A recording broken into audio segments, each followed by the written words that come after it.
I beat Mega Man 10 in one sitting without taking damage. We're going to cover the rules, the routing, and the strategy for the run, then review the winning run itself. This video is a summary of the entire journey for this game. You can find the live attempts on the channel and the no damage completion VOD in this video's description. Here are the rules for this run. No damage, no deaths, no glitches.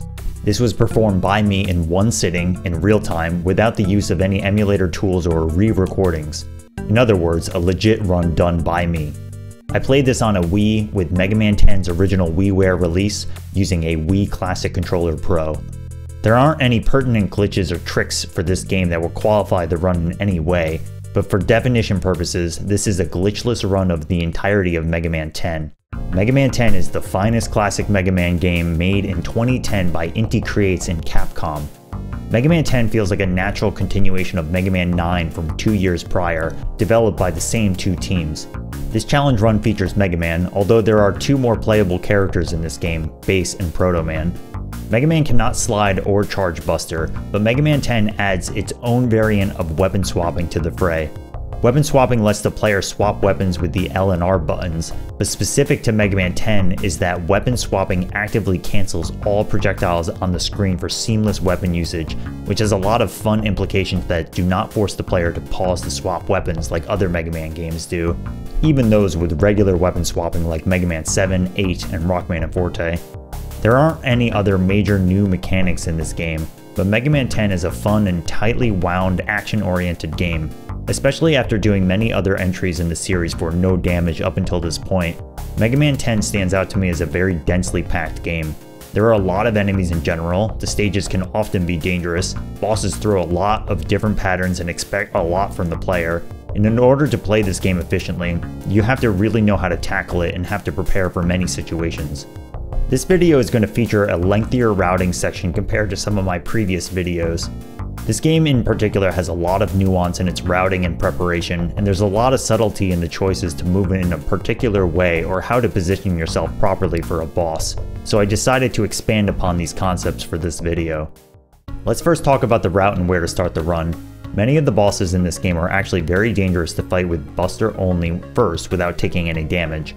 Solar Man is by far the worst choice, because he can actively power up when you hit him with the Mega Buster, not to mention the stage itself is unfriendly with the Suzak and Phoenix mini-boss and generally hard platforming sections. Others like Nitro Man and Strike Man are just all around hard to fight with Buster. Those familiar with the speedrun know that Pump Man is first. Pump Man's stage is very easily clearable with Buster, but the fight itself is extremely mash heavy and still not very safe. It's certainly possible to do this stage first, but not only is it overly difficult, Solar Man's second is still quite difficult for no damage runs with Water Shield only. After reviewing each Robot Master, my conclusion was that the Blade Man stage was the best start. Blade Man himself can be fought well with Buster. By understanding his movement patterns, the player can fairly easily position themselves to avoid his deterministic attacks. So, starting with Blade Man stage, the first few screens don't house anything too challenging. Star Spiders will come down from the ceiling when within a certain proximity, so positioning Rockman to have the Dar Spider fall on the level ground and not the spikes is the key to defeating them consistently. The 4-tile wide gaps look dangerous, but in my experience, aligning to a specific pixel in this game is not difficult, and the jumps aren't so bad. Tri-Castle is the first mini-boss, and is actually quite difficult. I was glad to route this mini-boss early into the run, because it would be much more stressful to fight this enemy later. The middle part has 12 HP, and the two spires have 7 HP each. It's a straightforward fight that requires good instinct and situation awareness. You jump around and fire a lot of shots, plain and simple. You can shoot its projectiles, but it just comes down to good timing, navigating the platforms, and securing its defeat. The few screens afterwards are tricky. The first Dar Spider screen had me develop a strategy where I would preemptively jump to possibly reset the room, if the second Dar Spider was not defeated in time. Thankfully, the prior screen can be revisited, so the screen can be reloaded and tried again. The long screen in this stage is mostly about patience and understanding where the enemy spawns are. Blade Man is all about routing his pattern appropriately. The beginning of the fight is the classic possum strategy: sit still and play dead, and Blade Man's blades will miss. Afterwards, it's possible to get him into a loop where the player can route his attacks to just barely miss. Depending on your exact positioning, he can come down from the wall to attack, but a well-timed jump away from him will avoid any trouble, and the same loop strategy can be used again. All in, Blademan is one of this game's easiest robot masters, and one of the few that is reasonable to defeat with Buster only. Weapon order weakness is followed for the rest of the run. The next stage is Strikeman stage, home of 20xx's Unified Athletics Sports Stadium. The first screen here shows off the Dock-A-Locker enemies at the end of the screen. This is a good time to discuss how some parts of Mega Man 10's stages will operate on a big global cycle. It's sort of like frame rules and catching the bus for you speedrun nerds out there. The Dock-A-Locker enemies here will always spawn from left to right on this screen and cycle through, so I was able to use some techniques to wait for the first one to spawn, then wait a few seconds before moving forward, which allowed the other ones to spawn off screen, clearing the way for when I wanted to move forward. The Keeper shows up twice in this stage. The first one is slightly easier, but the strategy to fight them is the same. This mini-boss has two different patterns, which are the same patterns except one punts a soccer ball from the left and the other pattern from the right. Afterwards, a fist slam attack comes out, then the whole process repeats. The opening pattern can come from either the left or the right, so the player has to be ready for either of them.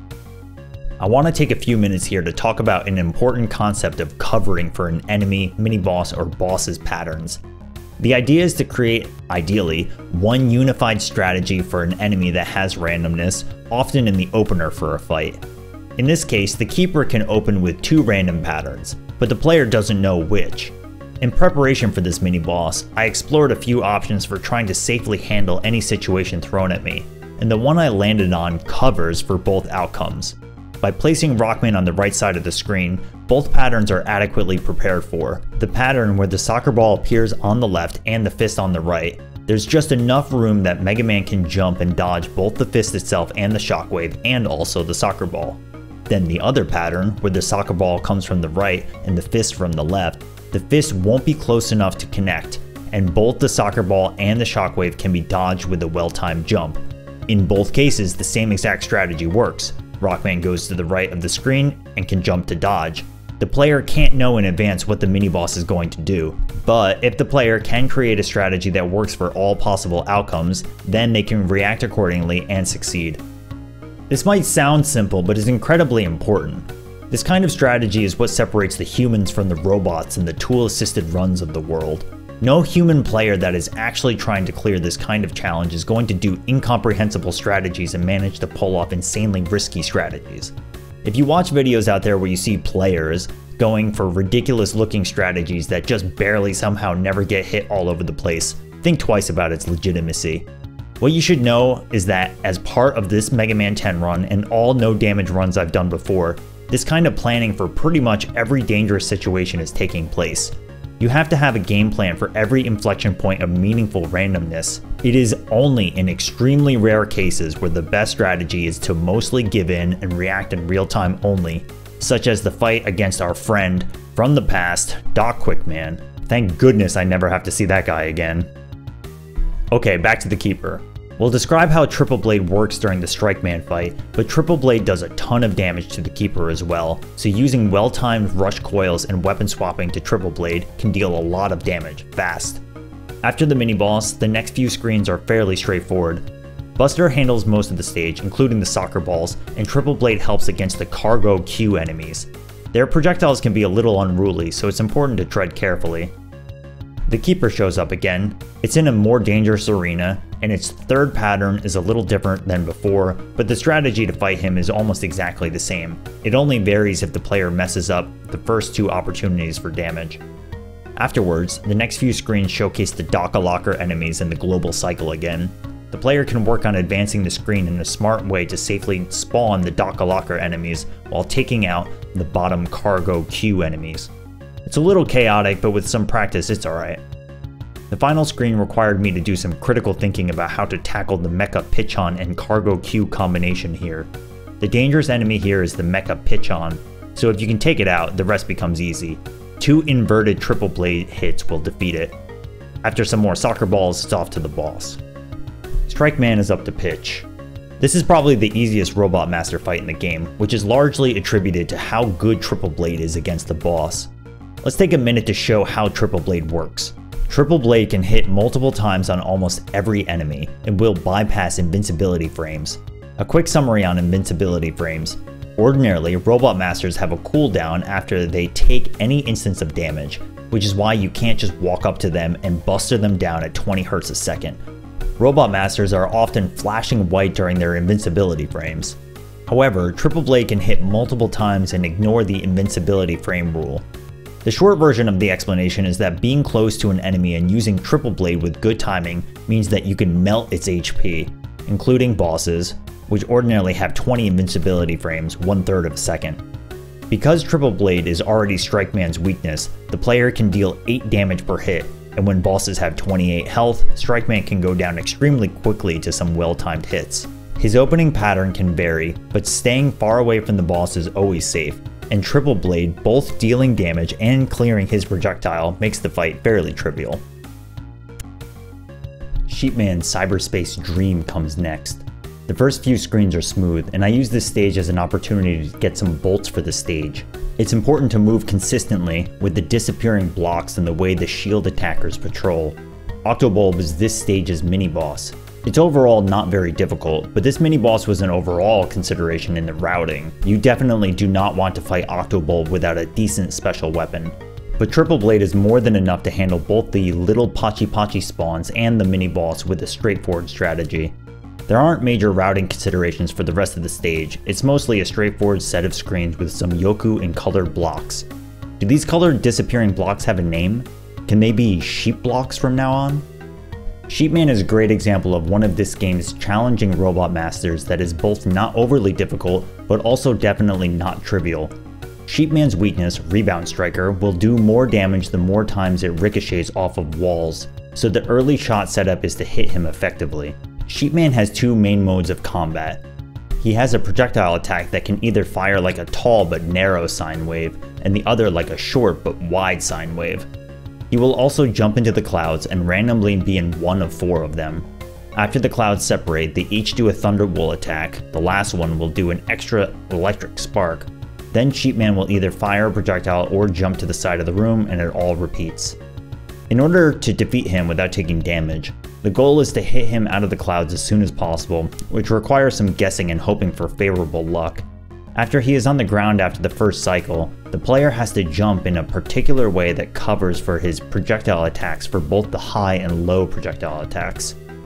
This fight can get very chaotic if Sheepman moves with his clouds across the screen, but it's also easy to deal a ton of damage to him quickly, so it's about spatial awareness and firing ricochet rebound strikers for big damage to finish the fight fast. I visited the shop as part of this route, which is largely for cosmetic purposes. There's no practical value in having a book of hairstyles, but if we're not taking damage to begin with, why not have it? Pump. Pumpman is the following stage.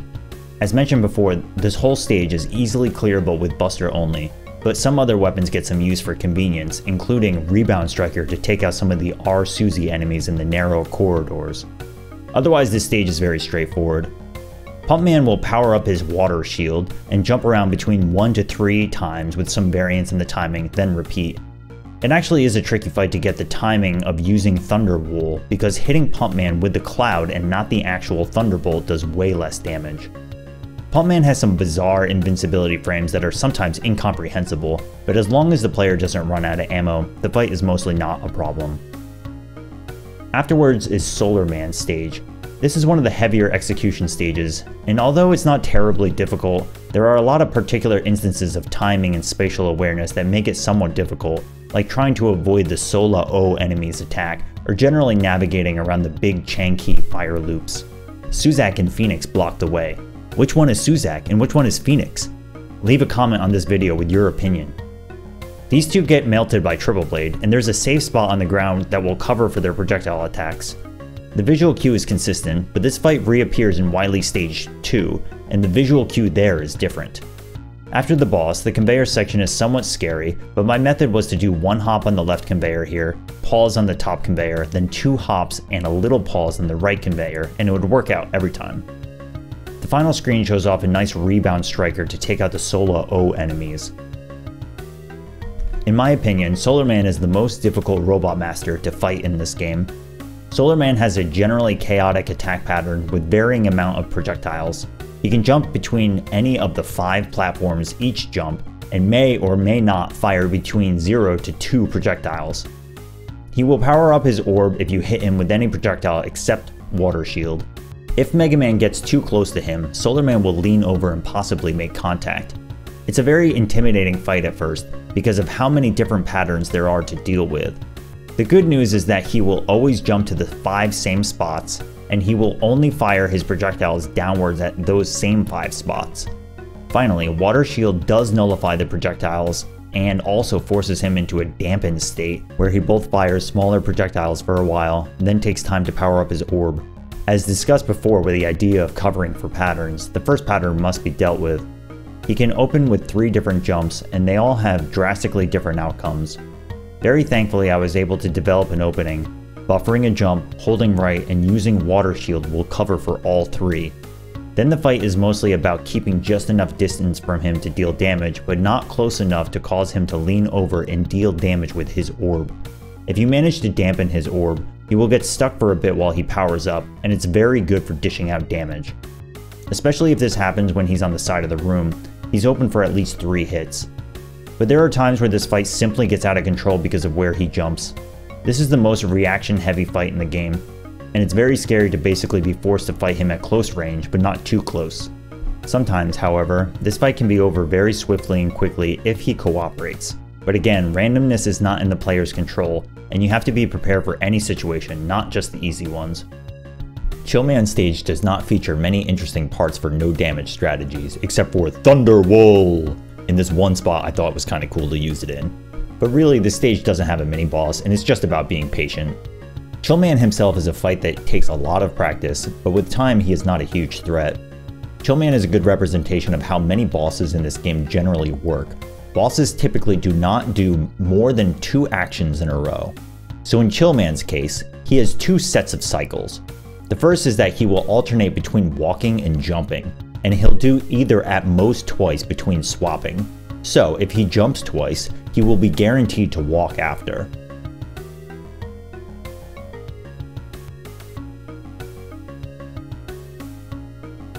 The second cycling actions are either doing nothing or shooting chill spikes.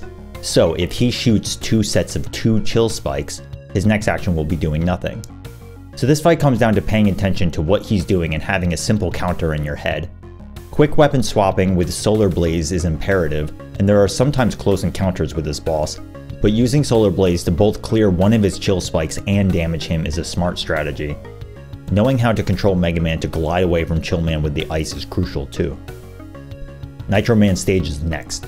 This stage too doesn't have the most interesting routing decisions for no damage. With Chill Spike, the big Ohitsu Osoretsu are trivialized.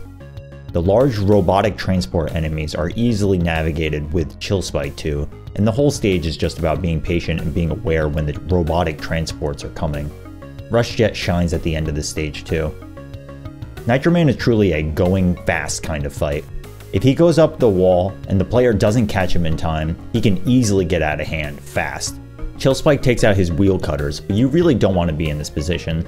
The same rule for the boss doing the same action at most twice takes place, and you can interrupt him with Chill Spike twice while he's firing wheel cutters to guarantee that his third action will be to ride as a motorcycle. Whether or not he decides to go up the wall right away or to skid around for a bit is random, and if he stays on the ground, he can be obliterated by using Chill Spike effectively. In summary, it's the kind of fight that is easily under control until it's not, then it's complete chaos, but usually this fight isn't a problem. The last of the Robot Masters, Commando Man. His stage is also a basic stage for no damage routing. The top route is much safer and faster, and even if it requires some execution for the jumps during the sandstorm, it's not a big deal. Solar Blaze and Triple Blade help keep the distance from enemies while defeating them, and Rush Jet gets used for the final few screens. Commando Man is a close quarters kind of fight. He can either do a ground attack with Commando Bomb, do a small jump and fire, or do a large jump while firing and landing with a shockwave attack. Commando Man does have a strange property that speedruns utilize, where while he is jumping, he does not have invincibility frames, and he can take a ton of damage this way. Sadly, it's too risky for a no damage run, so it's not utilized. Generally, holding a wheel cutter out is a safe way to handle incoming commando bombs. Up to 2 wheel cutters can be fired while 1 is held. However, when Commando Man does a ground attack, his hitbox extends out very long, and a scenario can happen where Mega Man's active wheel cutter that was used defensively to protect against commando bombs ends up hitting him instead, and it leaves Mega Man vulnerable to a commando bomb. The reason this is a problem is that it happens very fast, and Commando Man's worst pattern is specifically when he does not high jump twice for the first 2 patterns of jumping. If he does this, Mega Man is stuck in the corner and has to guess whether or not he is going to do a ground attack or jump. And the timing is hard to parse in real time. So all in, if Commando Man simply does a big jump at least once, the fight can be finished in a reasonable time safely, but if he doesn't do a big jump, Mega Man can be placed in a claustrophobic situation and the player can be potentially forced to guess. It's the second hardest Robot Master in my opinion, and I practice both this and Solar Man's fight a lot. After A Robots, it's off to Wily Stage 1. This stage is one of the longest stages in the game, with the 3-part boss spread out across the stage. For each of the upcoming Archives fight, one of the 3 Archive robots will come out, and it's random which one. The early positioning approach for fighting them is the same for all 3 unique fights as well. By standing a little to the left of the middle, all of the Archives will go to the right side of the screen, which helps for consistency. The player has enough time to get back to the center and reposition between every Archive robot within the same fight, so even though there are many possible patterns, the player can recollect themselves routinely, and it's just about executing what's best been shown to you. For this fight, Wheel Cutter is 2 out of 3 of their weaknesses, and it's easy to react in time to whatever comes out. Afterwards, the stage gets quite a bit of usage out of Triple Blade. Weapon energy ammo is a consideration for the Wily stages in this game, but between the weapon ammo placed in the stages and the M-Tank in Wily 2, it's not a huge problem. Archives 2 is the most dangerous of the 3. Napalm Man requires good timing to walk under both its body and the projectiles. Rebound Striker slows the player down while firing on the ground, so the strategy generally is to get 1 hit in, then time walking under him appropriately. Ringman is an execution-heavy fight with Solar Blaze, but I almost never had a problem with it in attempts. Flame Man requires a well-timed water shield, and only once did Water Shield's exact circling pattern backfire on me, but usually it was alright. The final horizontal screen with the SEPA rotors is a little scary with how close they can get without the player stopping, but it's something I was used to from doing speedruns. Archives 3 is just like the others, and thankfully the 3 weapons you use are all adjacent to each other, so it's easy to swap. This fight is just a practice and execute kind of fight. Wily 2 is up next, one of this game's scariest execution stages. The first screen is all about being confident in weapon swapping, and the Suzak and Phoenix block the way again, the same strategy for using Triple Blade and knowing the safe spot works. These giant pillars are on a large global cycle, so waiting for the right time is simply safe. Octobulb similarly goes down to Triple Blade. Are you seeing a pattern by now with this game? The M-Tank here will be used in Wily Stage 4. In this horizontal screen I decided to slow down.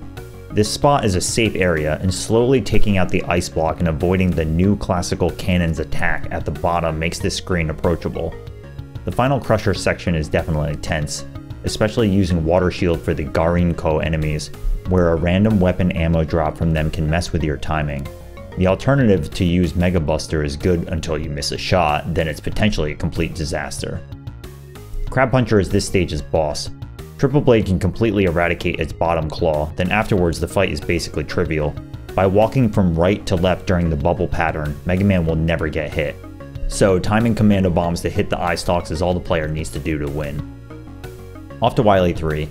This screen features 2 elevator sections which were actually some of the scariest parts of this game.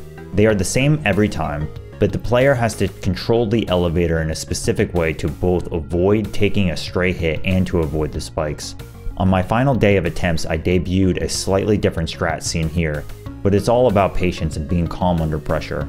The long screen sees rush jet usage, and the new Metal enemy is slowly dealt with to avoid any slippery situations. Another elevator climb and it's off to the boss, Block Devil. Block Devil is all about timing and awareness. He can be defeated with well-placed rebound strikers, but often I would play just a little safe and slow, then react to his pattern.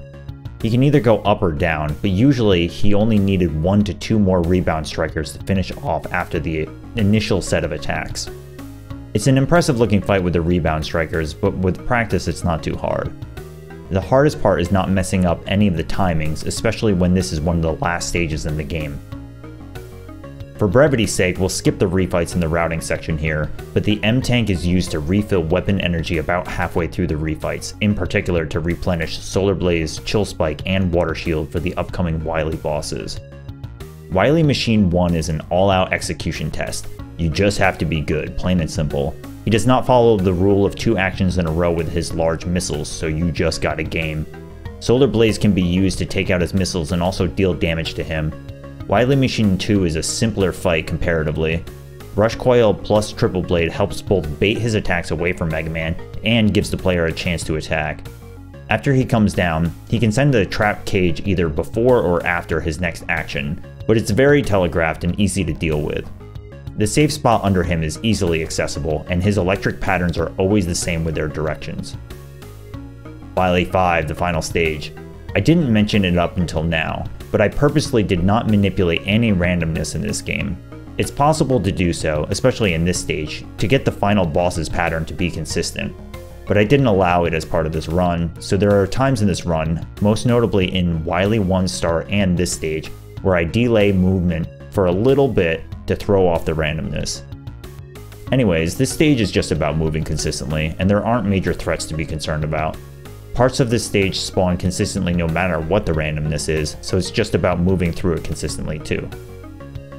Wily Capsule is actually an intimidating final boss. He has 2 cycles of attacks and will adhere to the rule of 2 actions in a row. While he's on the sides of the screen, he can fire either a ground orb or a mid-air orb, then he will fire orbs back and forth between 1 to 3 times. Similar to some of the Robot Masters, I developed an approach that let me cover for all scenarios. By jumping toward the real Wily and standing in a safe spot on the ground below him, all permutations of his patterns can be covered. A well-timed jump can allow Mega Man to get a few chill spikes in without risk of damage, no matter how many lines of orbs he emits. This is the phase where damage is primarily dealt to him. The other phase is the 5 times tracking orb pattern, and it's by far the hardest part of the fight. My standard strategy was to get to the corner of the room, jump over 3 orbs, land after 2 orbs, then do a full jump across to route them away. But the timing changes based on his pattern, and it's all about reacting in real time to where the orbs are. At the end of a long run, this is extremely hard and nerve-wracking, but I also felt confident with this fight after a lot of practice. Alright, so those are the major routing considerations for the run. There's a lot going on in this game. Let's get into the winning run. This will be a brief review of the highlights of the run that made it. Again, you can view the whole VOD in the video's description, which was done during a live stream. This run started after one of the new Metals in Pumpman stage hit me. Pumpman was unfortunately a common reset point in attempts. Blade Man's up first. The Tri-Castle fight was clean. I was particularly feeling good on this fight today, between dealing damage, mashing, and clearing its projectiles. The stage itself wasn't too interesting. Blade Man's fight also goes well, but it's just a slow fight. Strike Man stage starts off with routing the Dock-a-Locker enemies and 2 successful Keeper fights. There weren't any real mistakes or scrambles here. The final horizontal screen is always a little scary with the Dock-a-Locker and Mecha Pitch-On enemies. Strike Man himself bats out after a rough season. Sheep Man stage wasn't particularly dangerous either, but the boss was actually a bit chaotic. The opening was good, but when he went into the clouds, he was in a bad position, so I couldn't get him out of the clouds for a while. Knowing how the Thunderbolt attack works is imperative, especially with the extra shockwave on the final one. Afterwards, good positioning with rebound strikers melted him. Quick visit to the shop, then Pumpman's up. This stage is always just a little scary in this section with the new Metals. Pumpman gave me a 1-jump pump, which is usually not ideal, but in this case I just barely dealt damage to him with the Far Thunderwall, then it was an easy fight to finish. Solar Man stage was clean here, but these horizontal sections always made me a little nervous during attempts. Solar Man's fight started off with a middle pattern, which isn't the best, but then he did a short hop and I was able to dampen his orb, and the rest of the fight was easy. There's not much to say about Chill Man stage besides Thunderwall. But this final horizontal screen can be concerning if I'm a little off on the weapon swapping, but not an issue today. Chillman's fight goes well. I messed up one of the solar blazes and fired the wrong way, but it didn't end up mattering much.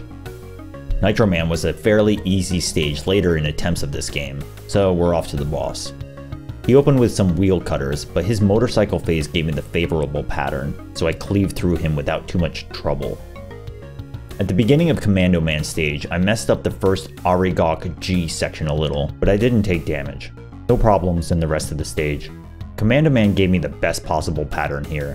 2 large jumps, which both lets Mega Man dish out a ton of damage, and also does not have any threat of being locked in the corner. Just get lucky, right? Off to the Wily stages. I missed my first shot against Electman, but I was able to recover. You can see how I routinely go to the left side of the screen to bait the enemy to the right. The rest goes well here too. Archives 2 begins with Napalm Man, which is a hard one to start with, and makes Ring Man more dangerous later. I weapon swapped in time to get 2 hits right away, and then I finished him off. A well-executed Ring Man fight comes next, and then I safely finish off Flame Man. This final Seppa Rotor screen has some close encounters, but I scraped by. Against Archives 3, Frostman comes out first and I get a double hit with Commando Bomb. Tornado Man goes down easily to a well-timed Thunderwall, and then I'm ready for Slash Man's revenge. Sadly, the dinosaur unit will not rise again. Screen 1 of Wily 2 starts off strong, and both sets of mini-bosses are easily dealt with. I calmly dealt with the horizontal danger screen, and the final Crusher screen also goes well. The first Garin Ko enemy dropped a large health, but it didn't slow me down. Commando Bomb takes out the boss for free. Crab Puncher. The elevator sections of Wily 3 were tense as always. The first one is a little easier. The section with the New Metal and Shrimparge 91 enemies was actually almost a complete disaster, but I was able to recollect. Elevator 2 also went well, but it's scary every time. Block Devil's fight was exactly how I planned the fight to be. Clean, well-timed hits to put the boss into critical, then wait for the boss to move and finish it off. Wily 4, the refights. An incredibly scary stage, and I had 4 runs make it to Wily 4 before this one, just to get hit once each. Not here though. Solar Man starts off with basically the same pattern as earlier in the run, but his orb did not get dampened, and it quickly turned into a scramble fest. He jumped to the right without attacking, which gave me an opportunity to deal 2 hits fast. Then I managed to swag finish him off with a water shield projectile. This may have seemed unnecessarily risky, but really I was ready to weapon swap to another water shield in a pinch. Commando Man actually gave me the worst pattern, and you can see that I had to wait in the corner and walk under him, as discussed earlier in the video. But after navigating that scary part of the fight, he gave me high jumps afterwards and I was able to finish. Nitro Man gave me an easy pattern and did not drive up the wall, so Chill Spike wrecks him here. No real problems with Chill Man, just a tough close quarters fight. After using the M-Tank, Blade Man goes down to Commando Bombs with the mostly same strategy as before. Sheepman gave me a decent pattern with the clouds, but he gave me a projectile to dodge. The run before this one that ended in Wily 4 was to Sheepman in this exact pattern, so it felt good to overcome it here.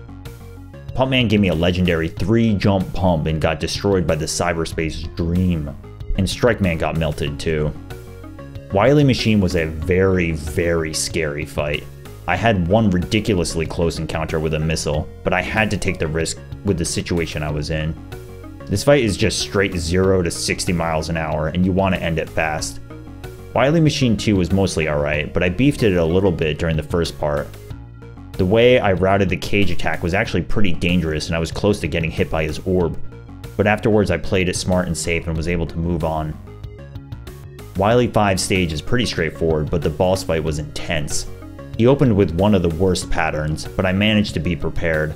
His second set of orbs was way too close for comfort, literal pixels away from ending the run. I was both playing well, but also just a little off, and that easily could have been the end.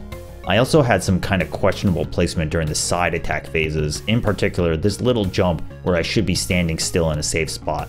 But good instincts and calm behavior led me through the end of the fight, and it was over. This run achieved the in-game achievement Mr. Perfect, which is awarded when the player beats the game without taking damage. Naturally, we earned it as part of the run here, but it's worth noting that you can achieve Mr. Perfect by saving and reloading between each Robot Master stage, and you can also play on easy mode. Further, there are no rules about pressing pause too often, so you can pause buffer as much as you'd like for this achievement. So, the version of Mr. Perfect covered in this video was significantly more strict. Mega Man 10 was the 11th game I did for the No Damage Challenge in the Classic series, which is every game except for Mega Man 11. At first I thought this game wasn't going to be too hard, then I started doing practice and thought it was going to be really hard, then it went back and forth a bit from there. This game is very tightly packed and you really have to know how enemies and bosses take actions in this game, and it does not pull punches. But the experience was rewarding, and I adore this game, so I had a great time doing it. There's only one more Mega Man game left in the challenge series, Mega Man 11. I'm excited to finally make it to the last one. Thanks for watching. If you like this style of content, please consider subscribing to the channel and leaving a comment below. See you for the next one.